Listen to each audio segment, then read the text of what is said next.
Good evening and welcome to the channel's studios here in London with your international news around the world in 5. There have been 2 fatal bomb blasts in Pakistan, causing chaos on the eve of the country's general election.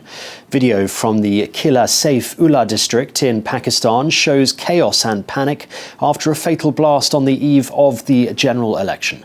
Elsewhere, a separate blast killed at least 12 people outside an independent candidate's party office in the Pishin district. Residents and officials raced to help people caught in the 2 explosions, where at least 20 people have died and many others injured. These elections have been marred by violence and claims of poll rigging. Police are trying to determine the cause of the blast, and the injured have been transported to nearby hospitals. Swedish prosecutors have said they will end their investigation into the sabotage of the Nord Stream 1 and 2 gas pipelines in 2022. After a near 18-month inquiry, the investigators concluded they did not have a jurisdiction in the case because Sweden's citizens and interests had not been harmed.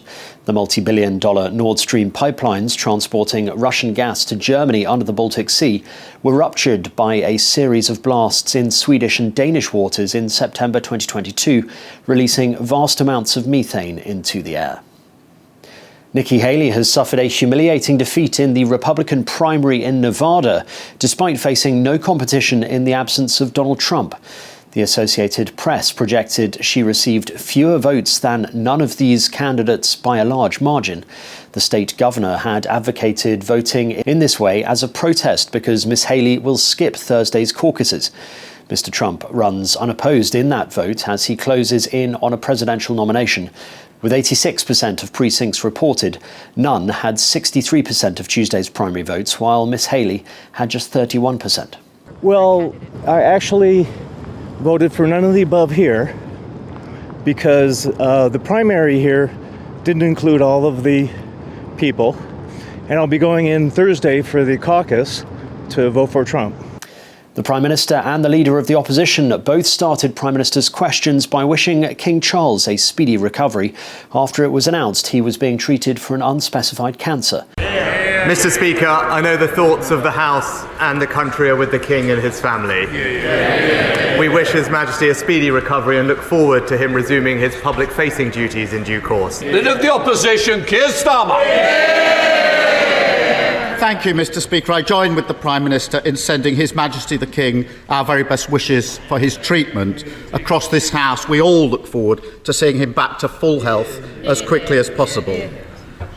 The King will continue his weekly meetings with Rishi Sunak. Meanwhile, Prince William is resuming his royal duties after taking time off with his wife Kate after she recovers from surgery. The Duke of Wales is attending an investiture at Windsor Castle before a charity dinner for the London Air Ambulance. While King Charles steps back from public duties, William, along with other senior royals, will take on some of his engagements. Snowstorms and freezing rain have disrupted transportation in large parts of China as millions of people travel for the Lunar New Year holiday. Hundreds of flights and train services have been cancelled, while motorists have been stranded on frozen highways for days. The holiday sets off the largest annual human migration as millions in China travel to their hometowns. Authorities expect 480 million trips to be made for the Lunar New Year, also known as the Spring Festival. The volume is 40% higher compared to the previous year. And officials say a pod of around a dozen killer whales trapped by drift ice in waters off Japan's northern island appear to have successfully escaped. The stranded orcas were spotted by a fisherman earlier this week, almost 1 kilometre off Hokkaido. Drone footage showed the animals packed closely together and sticking their heads out of the water to breathe.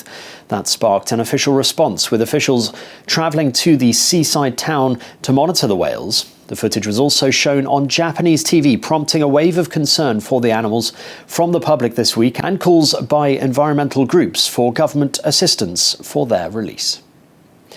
And that's your international news around the world in 5. Now back to the channel's studios in Lagos.